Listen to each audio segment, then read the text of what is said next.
வக்ரதுண்ட மகாகாய சூரியகோடி சமப்பிரப அபிக்னம் குருமே தேவ சர்வகாரியேஷு சர்வதா. தென்னாட்டுடைய சிவனே போற்றி, என் நாட்டவர்க்கும் இறைவா போற்றி. நண்பர்களே, உங்கள் அத்துணை பேரையும் இந்த வீடியோவில் சந்திக்கிறதுல மிக்க மகிழ்ச்சி கொள்கிறேன். சிம்ம ராசி சனிப்பெயர்ச்சி பலன்கள் 2025 மார்ச் 29, 2025 அந்த தேதியில் சனி பகவான் கும்பராசியிலிருந்து மீனராசிக்கு பெயரவிருக்கிறார். இந்த பயிற்சி பலனானது சிம்ம ராசிக்கு எப்படி இருக்கு அப்படிங்கிறத பற்றி பார்ப்போம். சிம்ம ராசி காலபுருஷனுடைய 5ஆம் வீடு, மகம் பூரம் உத்திரம் 3 நட்சத்திரங்கள், கேது சுக்கிரன் சூரியனுடைய நட்சத்திரங்களை தாங்கி வரக்கூடிய ராசி. சூரியன் கிரகங்களின் ராஜா, நவ கிரகத்துடைய மகாராஜா சூரியன் ஆட்சி பெறக்கூடிய வீடு. காதல் ஸ்தானம், பூர்வ புண்ணிய ஸ்தானம், காலபுருஷனுக்கு உத்தரஸ்தானமாகவும் வரக்கூடியது. சிம்ம ராசிக்கு சனி பயிற்சி பலன்கள் எப்படி இருக்குன்றதை பற்றி பார்ப்போம். இந்த வீடியோ எப்படி பார்க்க போகிறோன்னா, சனி, ராகு, கேது, குரு இவர்களுடைய ஸ்தானங்கள் கோச்சார ரீதியாக எப்படி இருக்குது அதை வச்சு பலன் சொல்லுவோம். இது வரைக்கும் சிம்மராசிக்கு என்ன நடக்குது, இப்போ சனி பயிற்சிக்கு அப்புறம் எதை எதிர்பார்க்கலாம், எதை எதிர்பார்க்க கூடாது, என்ன தீர்வுகள், அதை பற்றி அப்படி வரிசையாக பார்ப்போம்.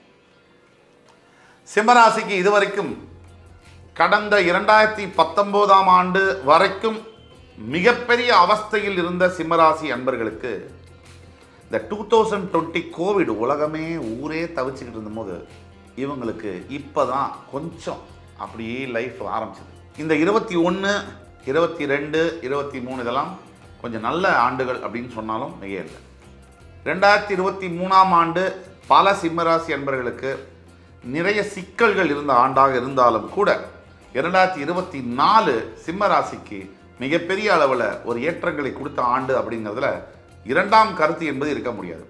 ஒரு சில சிம்ம ராசிகளுக்கு, அன்பர்களுக்கு, நேயர்களுக்கு இது சரியாக வேலை செய்யலை அப்படின்னா உங்களுடைய பிறந்த ஜாதகம் என்பது அவ்வளவு மோசமான நிலையில் ஐசியூவில் இருக்குது அப்படின்னு தான் அர்த்தம்.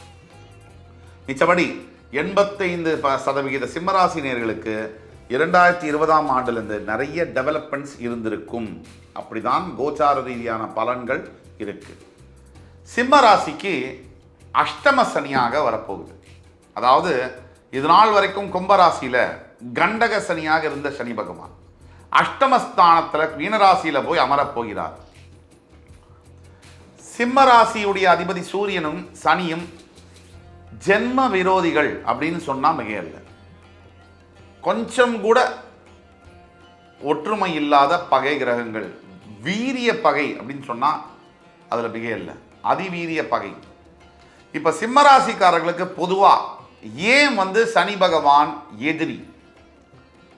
தத்துவப்படி ஜோதிட சாஸ்திரத்தில் சிம்மராசியுடைய அதிபதன் சூரியன் என்பவர் ஒளி தத்துவத்தை குறிப்பவர்.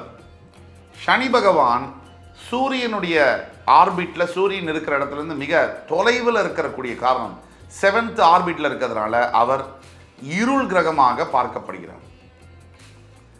புராண அடிப்படையில் சூரியனுடைய மகன் தான் சனி. அவருக்கும் அப்பாக்கும் புராண அடிப்படையில் சூரியன் சனியுடைய அப்பா.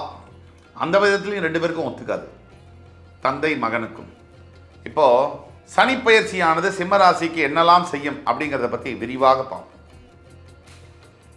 இதுவரைக்கும் சிம்மராசிக்கு என்ன நடக்குதுங்கிறத பற்றி நம்ம சொன்னோம்.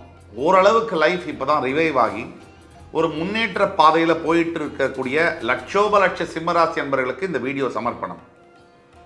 இந்த உங்களுடைய தனிப்பட்ட வாழ்க்கை என்ன நடக்கும், என்ன எதிர்பார்க்கலாம், எப்படி மாறும் அப்படிங்கிற விஷயம் உங்களுக்கு தெரியணும்னா கீழே கொடுக்கப்பட்டுள்ள வாட்ஸ்அப் நம்பரில் எங்களை தொடர்பு கொண்டு அப்பாயின்மெண்ட் ஆன்லைன்லேயே வாங்கி பார்த்தீங்கன்னா உங்களுடைய பலன்களை துல்லியமாக கணித்து தர காத்து கொண்டிருக்கிறோம். சில சிம்மராசி என்பவர்களுக்கு மிகப்பெரிய பிரச்சனைகள் இருக்குது. அதாவது செட்டிலே ஆகலை, இப்படி நடக்குது, இப்படி நடக்குது, இப்படி நடக்குது, இப்படி நடக்குது, இப்படி மாறி மாறி வாழ்க்கையில் ஏற்றமும் இறக்கமுமா இருக்குது. இது மறக்க முடியாது. சில சிம்மராசி என்பவர்களுக்கு சட்டுன்னு ஒரு ஏத்தம், அப்புறம் ஒரு இறக்கம், அப்புறம் திருப்பியும் ஒரு பெரிய ஏத்தம், அப்புறம் இறக்கம்.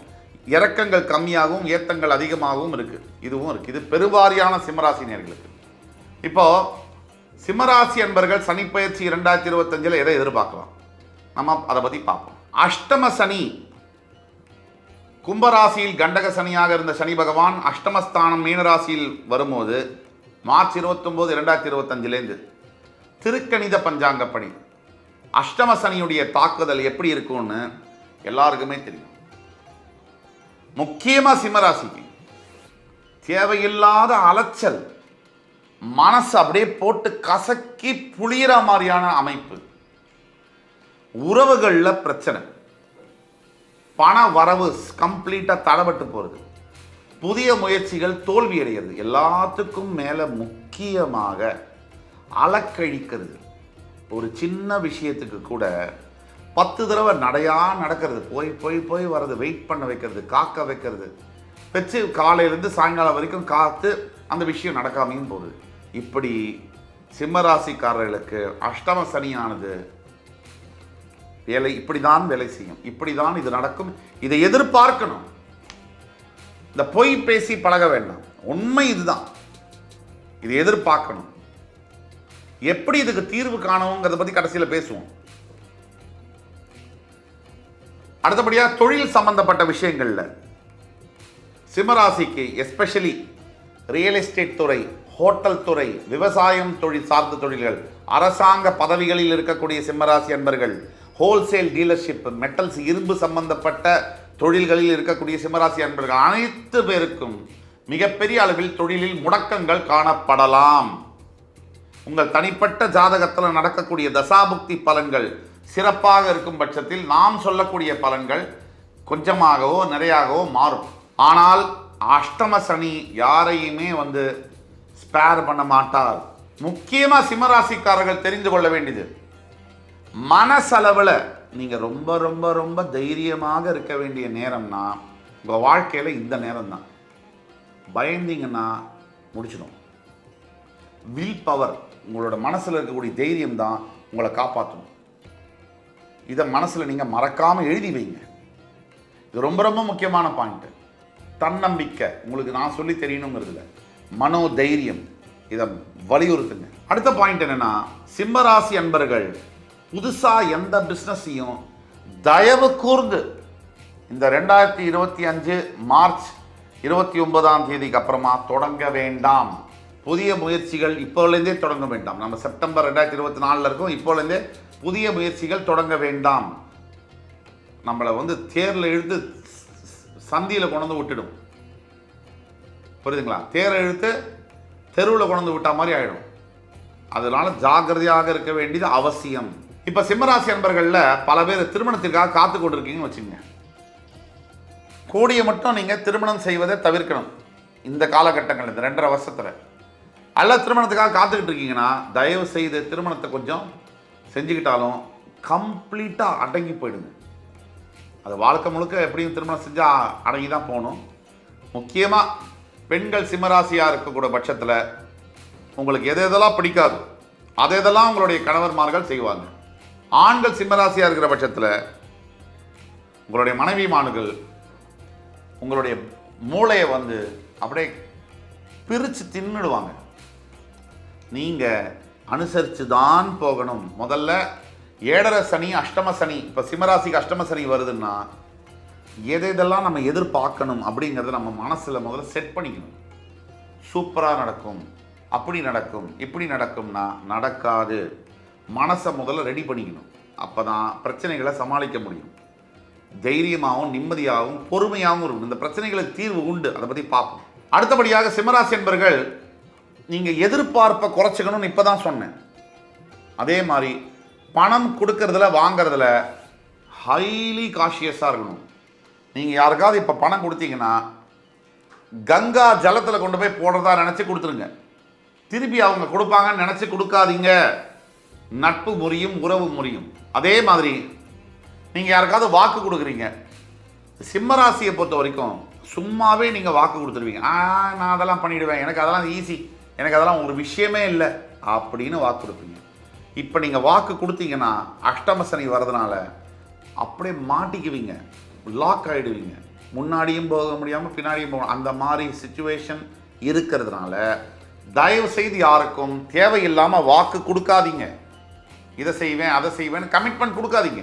நான் சொல்லி தான் உங்களுக்கு தெரியணுங்கிறதுல உங்களோட பலம் என்ன அப்படிங்கிறது சிம்மராசிக்கு நல்லாவே தெரியும். அதோட முக்கியமானது இப்போ என்னென்னா, உங்களோட பலவீனத்தை நீங்கள் தெரிஞ்சுக்கணும். ரொம்ப டீப்பாக சொல்கிறேன். உங்களோட பலவீனம் என்னங்கிறத நீங்கள் தெரிஞ்சுக்கணும். பலம் என்பது எல்லாருக்கும் தெரியும். உங்களுக்கும் தெரியும். உங்களோட பலவீனத்தை தெரிஞ்சு அந்த பலவீனத்தில் நீங்கள் வந்து கண்ட்ரோல் பண்ணிக்கணும், ஹைடு பண்ணி வச்சுக்கணும், மறைக்கணும், ஜாக்கிரதையாக ஹேண்டில் பண்ணணும். பொறுமை தான் உங்களுடைய மிகச்சிறந்த ஆயுதம். சகிப்புத்தன்மை தான் உங்களுடைய மகுடம். இப்போலேருந்து இந்த அஷ்டம சனி காலகட்டத்தில், இந்த அஷ்டம சனி 2.5 வருஷத்தில் என்ன நடக்கும் சார்? என்ன சனி வந்து போண்டியாக்கி இன்சால்வெண்ட் ஆக்கி தெருவில் நிறுத்திடுவாரா? சத்தியமாக இல்லை. கணவன் மனைவி பிரிஞ்சு குடும்பமாக பிரிஞ்சு விவாகரத்தாயிடுமா? சத்தியமாக இல்லை. வேலையெல்லாம் இழந்து பணப்பிரச்சனையில் தெருவுக்கே வந்துடுவேனா? கண்டிப்பாக இல்லை. இப்போ என்னதான் நடக்கும்? உங்கள் மனம் பக்குவப்படும். அனுபவத்தினால் உங்கள் மனம் மிகப்பெரிய அளவில் மெச்சூரிட்டி அடையும். சிம்மராசிக்கு மெச்சூரிட்டிக்கும் சம்மந்தம் கிடையாது. பொதுவாகவே சிம்மராசியில் இருக்கக்கூடிய தான் எல்லாம் நினைக்கக்கூடிய மனப்பான்மை பிறவிலே இருக்கும். மனம் என்பது பக்குவப்படும். மனம் என்பது இந்த அனுபவங்களின் மூலியமாக முதிர்ச்சி அடையும் அப்படிங்கிறது நம்பலாம். அதே மாதிரி சிம்மராசி என்பர்கள் நல்லா நீங்கள் அப்ராடு போய் படிக்கணும், வேலை செய்யணும், கல்யாணம் பண்ணிக்கணும், குடும்பம் நடத்தணும், இதுதான் சரியான நேரம். ஊரை விட்டே ஓடிடுங்க. முடிஞ்ச வரைக்கும் அப்ராடு யார் யாருக்கு ப்ராசஸ் பண்ணிட்டு இருக்கீங்களோ, அப்ராடில் போய் செட்டில் ஆகணும், படிக்கணும், வேலை செய்யணுங்கிற ஆசை யாருக்கு இருக்கோ, இப்போ ப்ராசஸ் பண்ணி கடலை தாண்டி போனீங்கன்னா இந்த எஃபெக்டில் பாதி வந்து கம்மியாயிடும். ஓரளவுக்கு உங்களுக்கு வாழ்க்கையில் நிம்மதியும் சந்தோஷமும் மிஞ்சும். இது உண்மையான விஷயம். அது வேணுமட்டே நான் வந்து என் உடம்புல புலி மாதிரி கோடு போட்டுக்கணும் அப்படி இல்லை. உங்களோட படிப்பு சம்மந்தப்பட்ட, உண்மையிலேயே உங்களுக்கு கல்வி சம்மந்தப்பட்ட, உங்களுடைய வேலை சம்மந்தப்பட்ட, உங்களுடைய திருமணம் சம்மந்தப்பட்ட அப்ராடில் ஒரு ஆப்பர்ச்சுனிட்டி இருக்குது, ஒரு ஆப்ஷன் இருக்குன்னா அதை பர்சீவ் பண்ணுங்கள். சிம்மராசியை பொறுத்த வரைக்கும் இந்த 7.5 சனியானது முதல்ல உங்களுக்கு கொடுக்க வெயிட் பண்ணது அவமானங்கள். முதல் பாயிண்ட்டு. இந்த அவமானங்கள் வரும்போது மனசு நொந்து, சிம்மராசி நார்மலாகவே ஏதாவது சின்ன விஷயம்னாலே மனசு அப்படி நொறுங்கிடுவீங்க. இந்த அவமானங்கள்னால மனசு நொறுகாமல் இருக்கிறதுக்கு நான் சில விஷயங்கள் இந்த வீடியோ கடைசியில் சொல்கிறேன், பாருங்கள். 2, பணம் பெரிய அளவில் இழக்கிறது. ரொம்ப ஜாகிரதையாக இன்வெஸ்ட்மெண்ட்டு, கடன் கொடுக்கறது, பார்க்கறது, போக்குறதுலாம் ஜாகிரதையாக இருக்கணும். 3, உடல் ஆரோக்கியம், ஹெல்த்தை கவனமாக பார்த்துக்கணும். சிம்மராசிக்கு ஹெல்த்தை பற்றி கேரே கிடையாது. அது ஏதோ தெய்வ புண்ணியத்தில் ஓடிட்டு இருக்கு, அந்த மாதிரி இல்லை. ஹெல்த்தை ரொம்ப ஜாகிரதையாக பார்த்துக்கணும். 4, விபத்துகளை தவிர்க்க வேண்டும். வேகமாக போகிறேன், 2 வீலரில் போகிறேன், லாங் டிஸ்டன்ஸ் போகிறேன், காரில் லாங் டிஸ்டன்ஸ் ட்ராவல் பண்ணுறேன், தயவுசெய்து தவிர்க்க வேண்டும். 5, அவசரப்படுறது. அவசரப்பட்டு ஒரு முடிவு எடுக்கிறது, அவசரப்பட்டு பேசுறது. இதை நீங்கள் உடனே விடணும், இல்லைன்னா அதோட விளைவுகள் ரொம்ப மோசமாக இருக்கக்கூடிய காரணத்தினால. அஷ்டம சனியில் நம்ம என்ன வந்து பெரிய வந்து ஒரு மாளிகை கட்டுவோம், அரசன் ஆகிடுவோம் நான் எதிர்பார்க்க முடியும்? அஷ்டம சனினா அஷ்டம சனி தான், இதைத்தான் எதிர்பார்க்கணும். ஆனால் இதில் எப்படி இதை கம்மி பண்ணி குறைச்சி வாழ்க்கையில் ப்ராக்ரஸை ஏற்படுத்திக்கணும் அப்படிங்கிறத பற்றி தான் நம்ம பேசுகிறோம். ஸோ இதுக்கெல்லாம் தீர்வு என்னென்னா, முதல் தீர்வு கண்டிப்பாக திருநள்ளாறில் இருக்கக்கூடிய தர்பாரண்யேஸ்வரர் நலத்தீர்த்தத்தில் குளித்து சுவாமியை தரிசனம் பண்ணி அபிஷேகம் பண்ணி கோலை மலர்களால் அவருக்கு ஆராதனை பண்ணி வெளியில் வந்து உங்களால் முடிஞ்ச உணவையும் ஆடையையும் தானமாக கொடுக்கும்போது பெரும் அளவில் இந்த அஷ்டம சனியுடைய தாக்குதலிலிருந்து தப்ப முடியும். 2, இந்த காலகட்டத்தில் சனீஸ்வரன் பகவானுடைய காயத்ரி மந்திரம் என்பது ரொம்ப ரொம்ப தாரக மந்திரம். ஓம் காகத்வஜாய வித்மஹி கட்கஹஸ்தாய தீமஹி தன்னோ மந்த பிரஜோதயாக. இந்த மந்திரத்தை 108 முறை தினமும் ஜபம் செய்யணும். 3, 10 வயதுக்குட்பட்ட குழந்தைகளுக்கு படிப்பிற்காக தானம் செய்வது, தர்மம் செய்வது, படிப்பு செலவை மொத்தமாக ஏற்றுக்கிறது, அவரவர் வசதிக்கேற்ப உணவு, ஆடைகள் போன்ற விஷயங்களை ஏழை எளியோர் மக்களுக்கு வந்து கொடுப்பது, ஹெல்ப் பண்ணுவது, வாலண்டரி சர்வீஸ் பண்ணுவது, முதியவர்களுக்கு பணி செய்வது, இந்த மாதிரி போன்ற விஷயங்கள்னால மட்டுமே தான் உங்களை நீங்கள் காப்பாற்றிக்க முடியுமே தவிர வேற எந்த ஒரு உங்களை படிப்பாலேயோ உங்களோட பதவியாலேயோ பணத்தாலேயோ உங்களை யாருமே காப்பாற்ற முடியாது. தெய்வத்துடைய விஷயம், இறைவனுடைய விஷயம், தர்மத்துக்கு மட்டும்தான் இறைவன் கட்டுப்பட்டவராக மாறுகிறாரே தவிர வேறு எதற்கும் அல்ல. தர்மம் தலை காக்கும் என்று கூறி என் உயிரினும் மேலான அன்பு சிம்மராசி நேயர்களே, உங்களை எல்லாம் மறுபடி சந்திக்கும் வரை உங்களிடமிருந்து விடைபெறுவது உங்கள் சுபாஷ் பாலகிருஷ்ணன். நன்றி, வணக்கம், வாழ்க வளமுடன்.